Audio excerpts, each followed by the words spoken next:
Financier de la première et je suis en Guyane depuis pas très longtemps, je suis arrivé fin mars de cette année. Avant ça, je travaillais en tant que contrôleur de gestion dans l'aéronautique et spatiale depuis au moins une dizaine d'années, voire une douzaine d'années. Et je connais la Guyane parce que j'ai travaillé chez Ariane Espace, j'ai travaillé chez Ariane Espace en tant que contrôleur de gestion entre 2014 et 2018. À la base, je n'ai pas un profil académique typique pour faire le métier de responsable financier, puisqu'en fait je suis diplômé en sciences politiques. Je suis diplômé d'un institut d'études politiques, qui est celui de Lille, et j'ai fait la moitié de mes études en Angleterre et l'autre moitié dans la ville de Lille, dans le nord de la France. Et c'est à la fin de mon parcours que j'ai fait, parce que je ne savais pas très bien quand j'ai commencé Sciences Po ce que je voulais faire plus tard, je me suis sur la fin orienté vers de l'analyse financière et le métier de financier.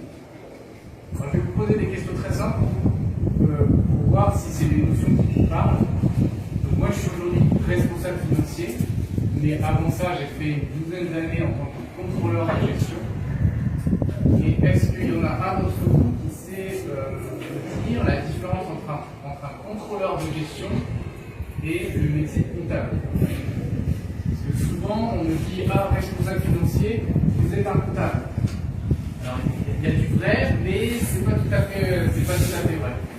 Est-ce que l'un d'entre vous connaît la différence entre contrôleur de gestion et comptable? Ou est-ce que le métier de contrôleur de gestion c'est quelque chose qui vous parle? Est-ce que c'est un terme que vous avez déjà entendu? D'accord. Donc, alors oui monsieur ou non monsieur? Monsieur, vous donnez la réaction. Très bien. D'accord. Est-ce que le métier de comptable, par contre, ça vous parle? Oui.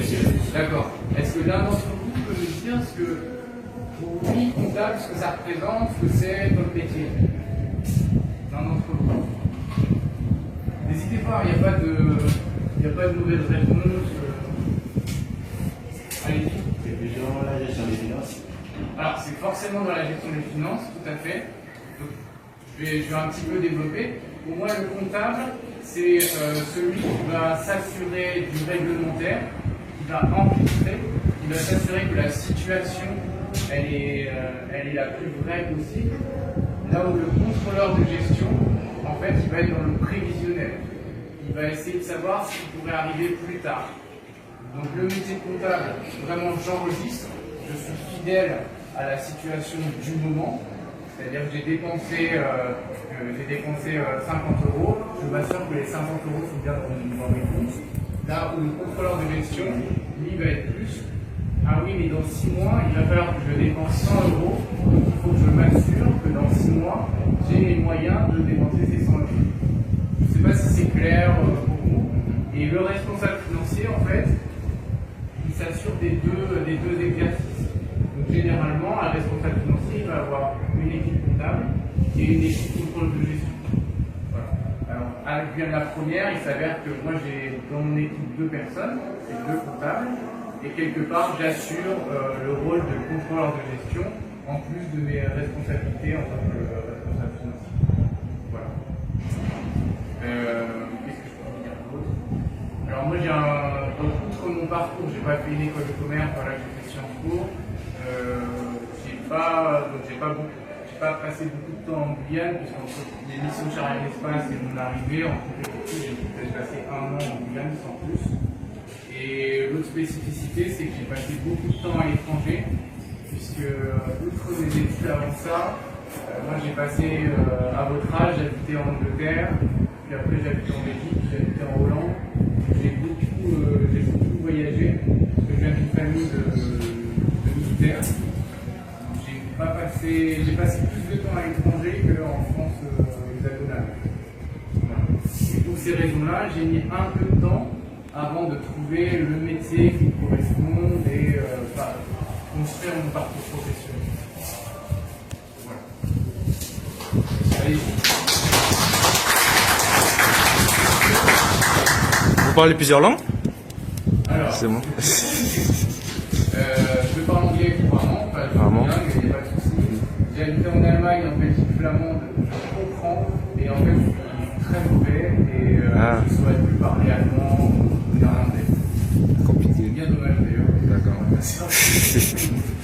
Au Suriname, mais j'arrive à comprendre. D'accord, merci.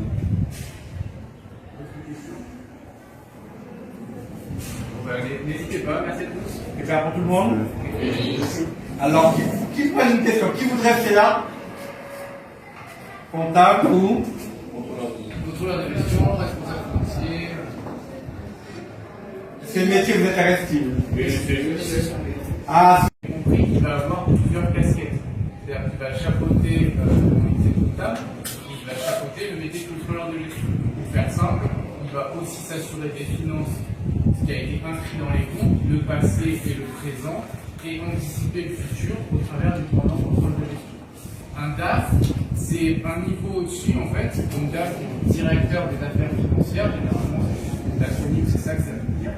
Et un DAF, il va peut-être chapeauter un responsable financier, il va peut-être chapeauter dans certaines structures les ressources humaines, et donc il va avoir un panel d'activités encore supérieur.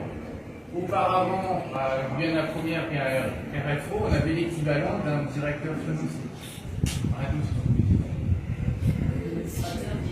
À la fois Voilà. le volet ressources humaines et le volet comptabilité et finance. Voilà, aujourd'hui dans notre structure actuelle de la première, on a les RH d'un côté, Madame Bouchard, et un responsable financier moi d'un autre côté. Donc en fait, c'est deux tâches qui sont séparées. Mais dans des grandes entreprises où j'ai travaillé auparavant, chez RM Espace, chez Safran, donc Safran c'est moteur d'avion, il y a un directeur financier, donc c'est un très très haut poste, qui chapeaute la finance, toute la finance, que ce soit comptabilité, gestion, les ressources humaines, donc les RH, le juridique aussi. Donc il a au sein de ses équipes des équipes juridiques, donc des avocats, des juristes. Voilà, ça peut être très très large. Donc DAF, c'est vraiment, c'est un métier, c'est un très haut poste en général. Voilà. Donc, moi je suis RAF, responsable de l'administration financière, donc c'est un cran en dessous. Voilà. merci beaucoup. Saline, il y avait une deuxième question, monsieur Roux. Quelle médiation peut faire pour les contrôleurs? Alors en fait, moi je ne suis pas passé par BTS, mais j'ai envie de dire, pour les métiers de la finance, en France, BTS comptable, voilà, c'est vraiment par du BTS. Il y a de multiples façons d'arriver à des postes comme j'ai fait.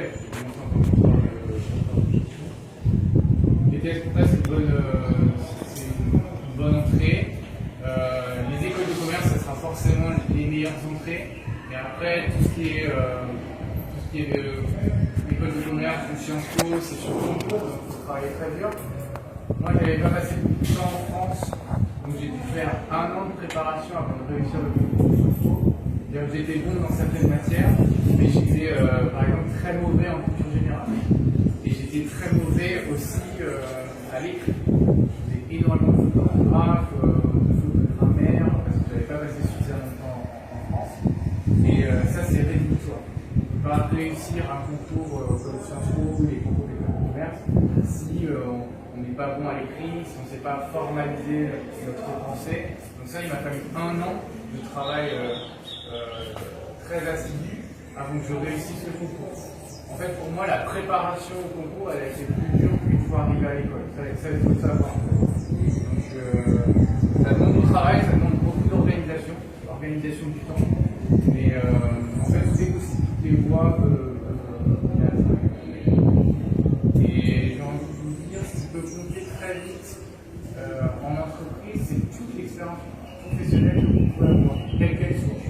En fait, arriver à prouver que oui, vous savez travailler, oui, vous savez travailler au sein d'une structure, qu'elle soit petite, ça compte énormément dans les métiers de la finance.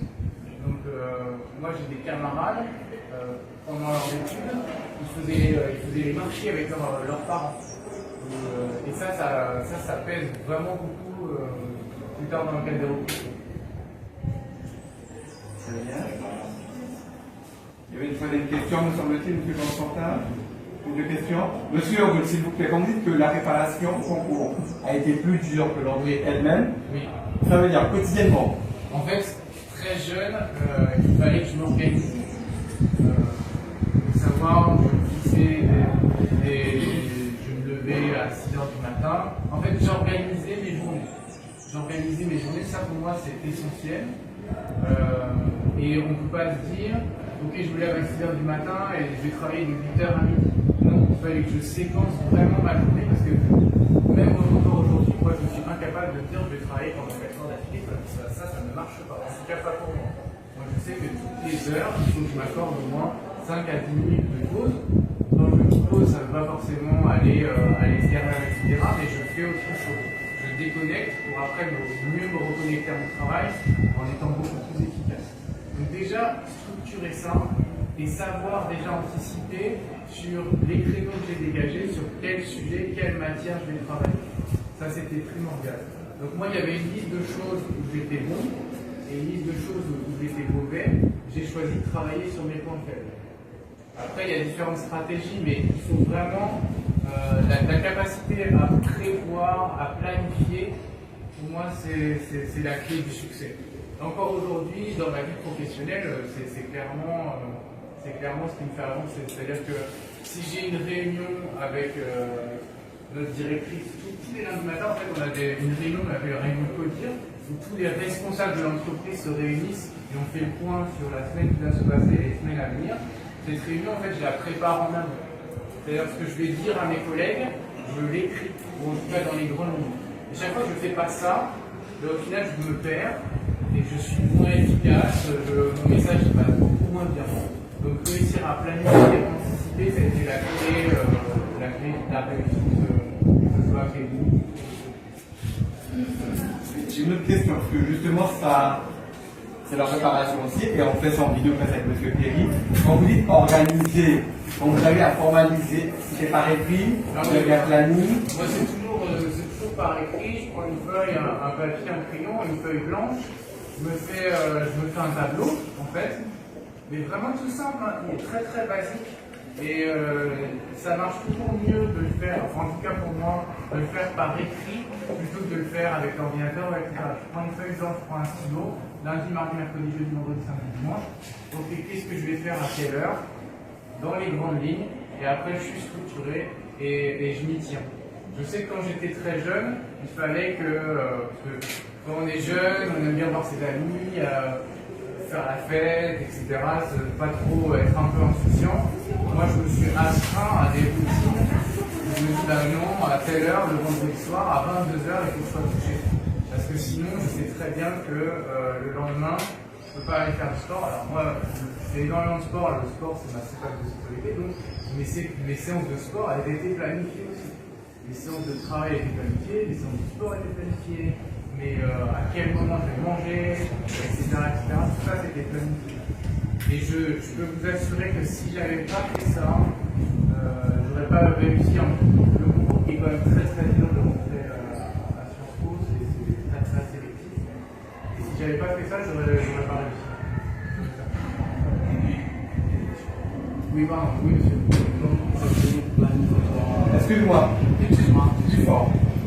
Non, comme vous avez dit tout à l'heure,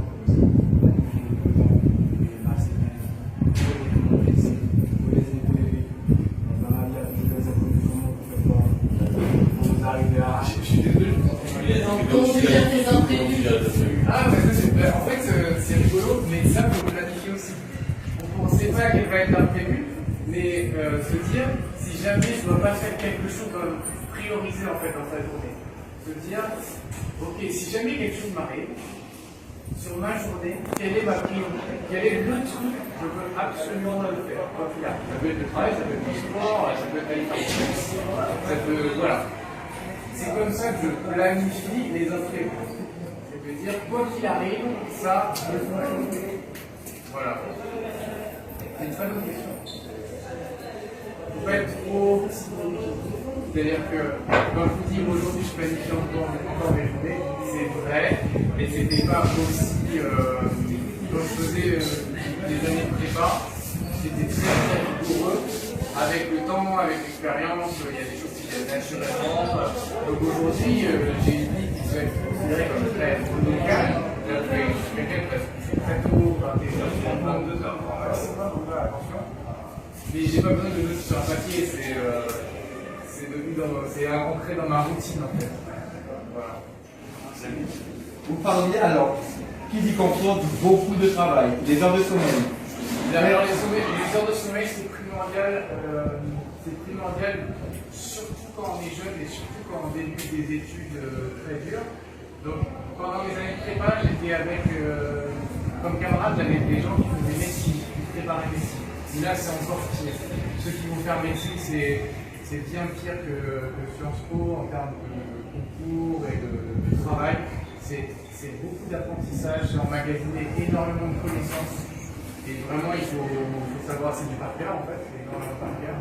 Et pour le par cœur, le sommeil est primordial parce que c'est dans la phase de sommeil que tout ce qu'on aura emmagasiné dans la journée va s'inscrire. Il n'y a que par le sommeil que ça marche. Moi, j'ai très peu de mémoire, donc je devais faire d'autant plus d'attention à mon sommeil. Donc c'est à la fois, c'est pas tellement se coucher tôt, c'est ce qui marchait le mieux pour moi, c'est avoir une routine. C'est-à-dire toujours, même les week-ends, toujours se coucher avant une certaine heure. Pendant les études, on s'amuse aussi pas mal. Je sais que moi je faisais très attention sur ce que je pouvais boire. Parce que les sodas sucrés, l'alcool, on boit un peu d'alcool, mais un peu pas trop. Parce que l'alcool et le sucre, ça perturbe le sommeil, vous imaginez même pas. Et que je pouvais le ressentir. Donc j'ai toujours fait très attention à ça. Voilà, ce que je pouvais manger, ce que je pouvais boire. Ça ne veut pas dire que je m'interdis des choses, je m'interdis rien du tout. S'interdire, je trouve que c'est pas une bonne chose, c'est pas le bon équilibre. Mais il faut avoir conscience qu'à un moment donné, il faut s'arrêter, ou il faut prendre des choses à une certaine vitesse. Voilà. Une question très bête encore. J'allais dire, vous parlez du par cœur dans les études. En quoi le par cœur est-il important dans les études? Alors, dans certains domaines, c'est absolument nécessaire. On ne peut pas y couper. Vous parlez de médecine. Moi, j'ai eu des camarades en prépa qui faisaient médecine de leur côté. Moi, je faisais prépa Sciences Po, je sais pas, les conditions.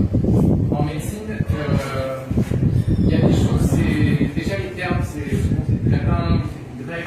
Donc, c'est pas une langue du quotidien. Donc, soit on sait, soit on ne sait pas. Dans le domaine financier, dans mon domaine, c'est pareil.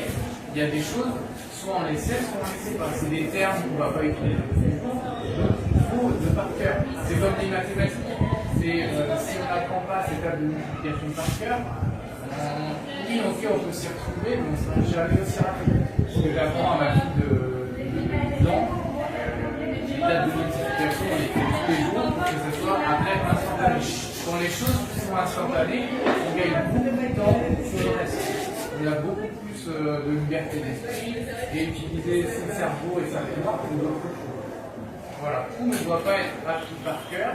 Il y a beaucoup de domaines où, plus que le par cœur, c'est arriver à comprendre la mécanique, mais sur les éléments de base, donc dans mon domaine, c'est les mathématiques, sur les mathématiques, multiplication, addition, etc., oui, il faut faire du par cœur. Avez-vous d'autres questions? Avez-vous d'autres questions? Très bien, monsieur Russe, je vous remercie à vous, encore une fois. Bonjour à tous. Donc, Christophe Parfait, moi je travaille à Guyane en tant que chef de projet numérique. J'ai en charge donc aux côtés de délégué numérique de l'animation du site internet et de l'ensemble des plateformes numériques de Guyane des réseaux sociaux. Je vais en parler dans un instant. Un petit mot sur mon parcours. Scolarité classique, on va dire, je suis en terminal bac économique et social. Et ensuite, j'avais déjà commencé à travailler à la radio comme animateur sur des radios libres dès le lycée. Ensuite, en terminale, j'avais déjà commencé à travailler à RFO, que l'avait appelé à l'époque pour animer des émissions. Donc, j'avais ce goût-là pour les métiers artistiques. Je voulais quand même passer un diplôme, donc du coup j'ai fait une école d'ingénieur du son à Paris, ESRA, école supérieure de réalisation visuelle. Mais finalement, je suis orienté vers la technique. En venant en Guyane, j'ai choisi le métier d'animateur radio. Il n'y avait pas de diplôme d'animateur radio à cette époque-là. Donc j'ai commencé à la radio, ensuite j'ai fait un petit peu de télé en tant qu'assistant de production.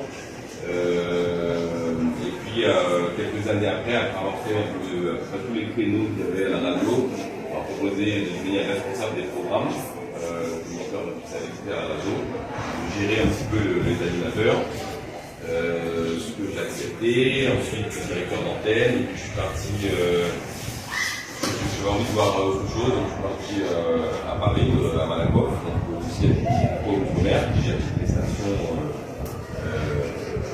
réseau. Et j'étais donc là aussi à la coordination des radios côté de ça. Ensuite, je suis parti en Nouvelle-Calédonie, directeur d'antenne à la radio. Et je suis revenu à Paris et j'ai commencé à m'intéresser au numérique. J'ai commencé à m'intéresser à la photo, à la vidéo, au montage. Ce sont des choses que j'ai apprises comme ça. Seul, j'ai la chance d'apprendre assez vite. Et du coup, j'ai basculé donc de la radio numérique.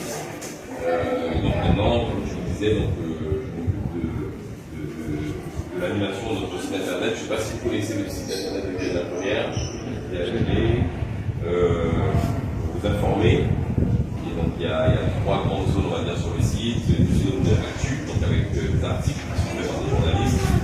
Une zone qui est consacrée au replay, où on met donc en ligne des vidéos, des émissions qui sont passées en télé ou des produits fabriques pour le site. Et puis une zone de podcast où on peut réécouter des émissions, notamment l'émission Madame Prosper, je ne sais pas si ça dit. Et donc il y a le site internet, il y a toutes les plateformes sociales que vous connaissez, Instagram, YouTube. Donc on gère tout ça, on anime avec du contenu. Et je m'occupe un peu de tout ça et bien après. Voilà. Questions?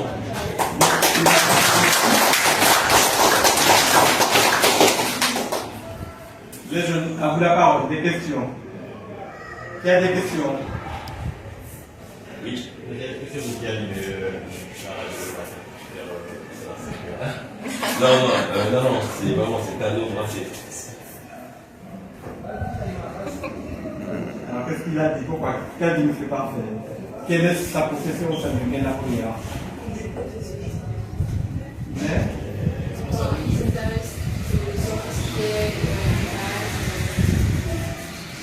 Numérique, chef de projet numérique. qui est dans une web radio ici? Qui fait partie du club web radio?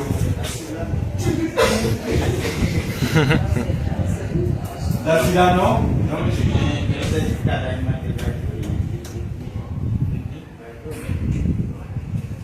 D'accord. Et en quoi l'intervention de M. Parfait pourrait-elle vous intéresser? Qu'est-ce qui vous intéresse dans son parcours?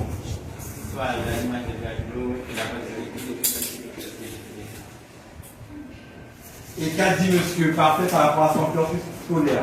Son cursus scolaire a-t-il un lien direct avec sa profession actuelle? Non, je crois pas, non. Comment il m'a dit non?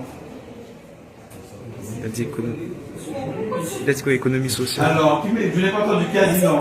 Moi j'ai dit non. Moi j'ai dit non. Ah d'accord, M. Randy. Non, alors. En fait, je crois qu'il a dit économie sociale, un truc comme ça.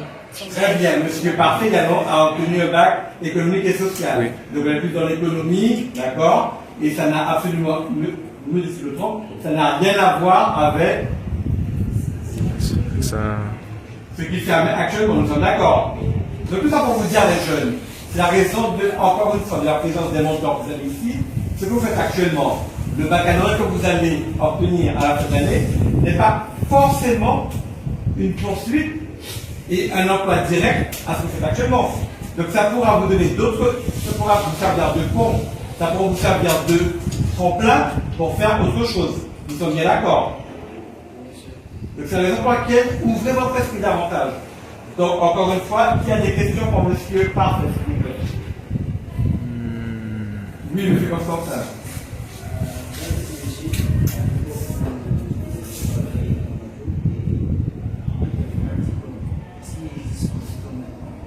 Oui, alors depuis, il existe des diplômes d'animateurs, mais qui ne sont pas encore des diplômes reconnus par l'État. Ce sont des écoles privées qui forment à l'animation.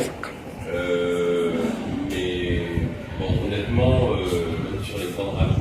nationale. Les animateurs sont recrutés sur une base de diplôme. C'est vraiment un casting. Et voilà, on arrive à déceler, repérer assez rapidement si quelqu'un est doué pour l'animation, a une bonne culture, parce qu'il ne s'agit pas d'avoir une belle voix. La culture générale, c'est pour moi la qualité principale pour l'animateur. Donc c'est pour ça que, effectivement, même si les formations initiales ne sont pas en lien avec le métier, il y a quand même des passerelles, il y a quand même des choses que vous allez garder, que vous allez pouvoir apprendre, et même des choses qui, comme ça, ont l'air d'être entre guillemets inutiles, qui vont nous servir plus tard, parce que voilà, je suis en tout cas pour le métier d'animateur. Très bien, d'autres questions? Je voulais savoir parce que un compte Viki là pour animation des soirées là, est-ce que quelqu'un qui peut faire ça, est-ce que ça peut le conduire à être animateur à la télé ou à la... Alors, rien à voir. Alors moi je fais ça aussi par ailleurs comme hobby, une passion, ça devient animer des soirées. Mais non, rien à voir. Et j'ai même envie de vous dire, animer à la radio et animer sur une scène, ça n'a rien à voir non plus. Animer à la télé, c'est encore autre chose. C'est vraiment des exercices complètement différents. Il y a des gens qui sont très à l'aise à la radio, parce qu'on pourrait penser que quand on parle à la radio, on parle à des milliers de personnes, donc on est à l'aise, mais qui sont incapables de venir parler devant une assemblée comme ça, avec des regards, avec des visages, avec des gens. Donc, c'est pas du tout la même chose. C'est vraiment, il y a des gens qui sont doués pour l'animation radio, pour la télé, pour l'animation de scène, de studio, et le DJing, c'est encore autre chose. Je le dis parce que la plupart de nos jeunes ici sont souvent ils pensent à ils auraient pu faire des soirées, donc ils peuvent être tentés d'embrasser un métier. C'est une bonne base pour, pour travailler la culture musicale, et après le métier d'animateur radio c'est autre chose. Parce que en fait, pour tout vous dire, aujourd'hui dans une radio comme la nôtre, même la programmation musicale n'est pas faite par l'animateur. Il y a un programmateur musical, c'est un métier ça. Il y a un programmateur musical qui s'occupe de mettre toute la musique qui va passer dans telle émission en fonction du profil de l'émission, du profil de l'animateur, des invités, si c'est présent ou pas. L'animateur il vient vraiment pour présenter un programme. Sauf ceux qui structurent les émissions thématiques, les émissions musicales, sont spécialisés dans la musique. Et là, effectivement, comme Mike Mondrand le soir, il fait sa programmation musicale, c'est vraiment une émission basée sur la musique et des émissions thématiques. Merci beaucoup. D'autres questions? Quel conseil vous pouvez donner à une jeune qui fait avoir un très bon parce que lui, il fait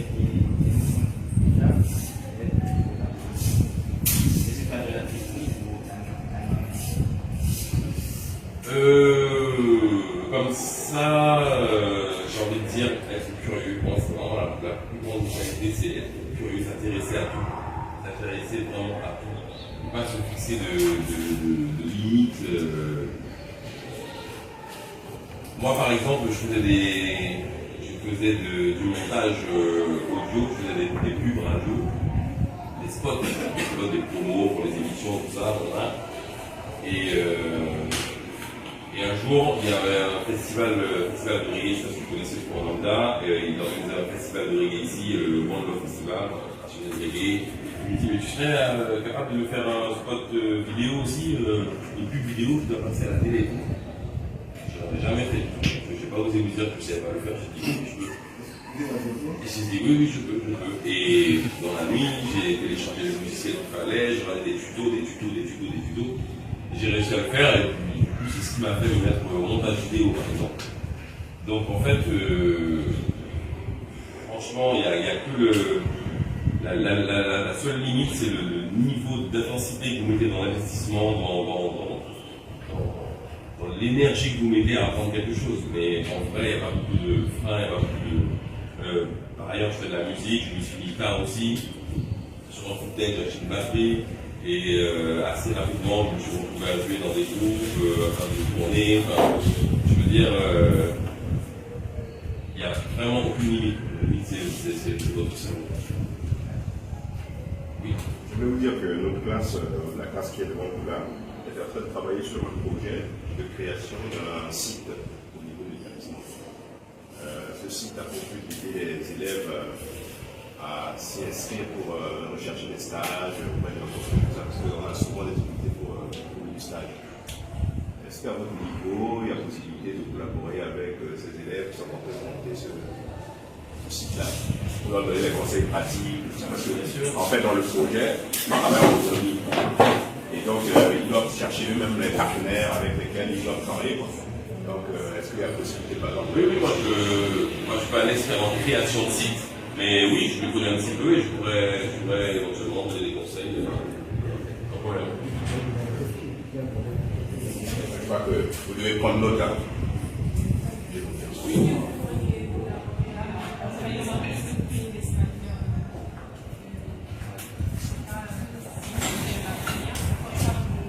Excusez-moi, oui, plus fort, mademoiselle. Collaborer avec Par exemple, c'est ce qu'on a ici. Ça, par rapport à leur CV, au lieu que les élèves se déplacent, vous montez sur le site pour choisir les élèves qui ont postulé la première. Je laisse Alexandra répondre à cette question. C'est une question grave. Si j'ai bien compris, le principe a pour objectif de faciliter la recherche de stage. Donc c'est comme un catalogue avec tous les stagiaires qui ont déjà demandé des... Ils vont demander des stages. Ils vont choisir leur entreprise par rapport à leur filière.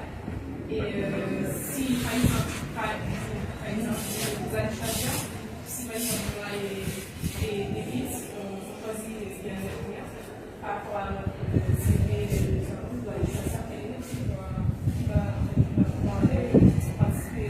C'est exactement comme ça qu'il faut procéder, mais au regard d'un process que nous avons à faire. Si après vous transmettez une adresse pour accéder directement à votre site, à ce moment-là, oui, on aurait la possibilité d'aller choisir sur candidature les stagiaires susceptibles d'intégrer l'organisation. Mais oui, non, c'est possible. Oui. Oui. Oui.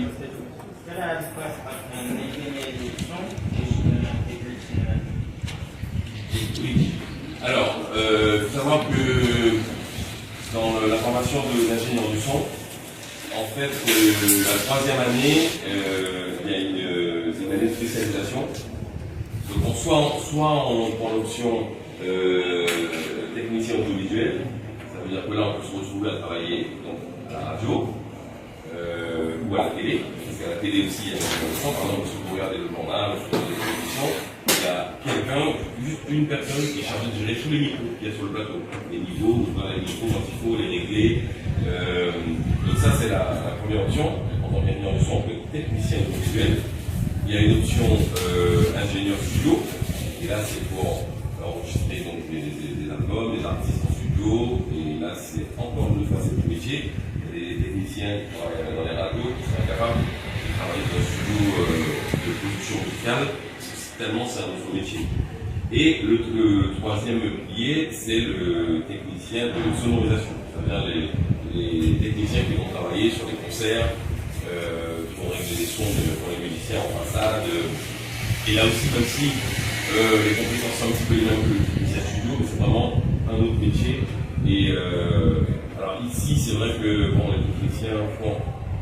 On a plus tendance à la polyvalence ici, mais par exemple, en France, c'est très cloisonné, c'est très segmenté. Un technicien studio fait que du studio, que des émissions. Un technicien audiovisuel, studio fait que du studio, et un technicien scène fait que de la scène.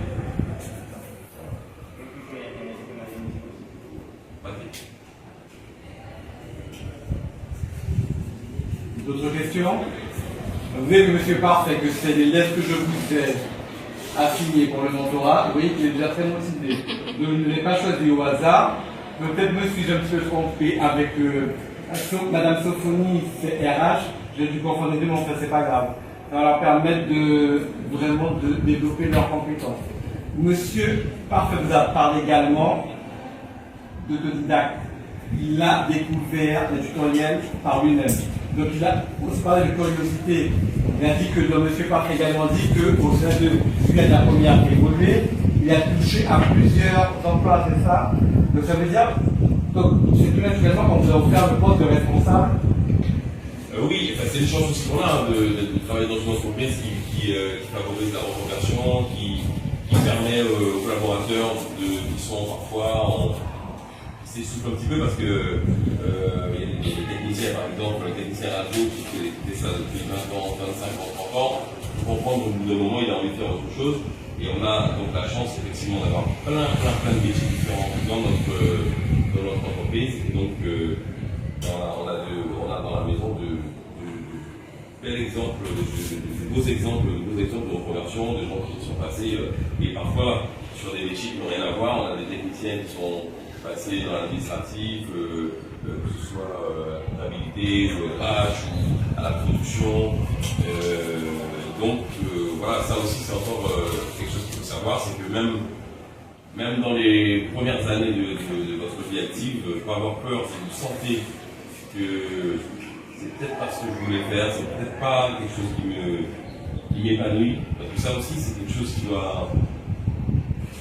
C'est quand même un objectif pour vous, c'est de faire quelque chose qui est épanouissant, quelque chose qui vous rend heureux. Voilà, encore une fois, moi je mesure la chance que j'ai d'aller travailler en faisant quelque chose que j'aime, mais je sais qu'il y a des situations, des gens qui sont parfois obligés pour des questions de survie parfois, des questions alimentaires, d'occuper des fonctions, des postes pas forcément épanouissants. Ça c'est des chances, et vous pouvez battre pour ça pour pouvoir avoir la chance de faire quelque chose qui vous anime. Et pour compléter ce que dit M. Parfait, nous sommes bien d'accord, les jeunes, vous avez un baccalauréat à passer. Même si ce n'est pas un baccalauréat qui vous passionne, qui vous intéresse, le but du jeu, c'est l'objectif. Hein, c'est un jeu d'obtenir le baccalauréat et comme M. Ruth, comme M. Parfait, vous allez pouvoir faire ce que vous voulez par la suite. D'accord? Mais surtout, motivation, M. Parfait vous l'a dit, hein? Curiosité, toucher un peu à tout, être passionné, être motivé et aller jusqu'au bout de votre rêve. Mais là, le rêve, c'est obtenir le baccalauréat.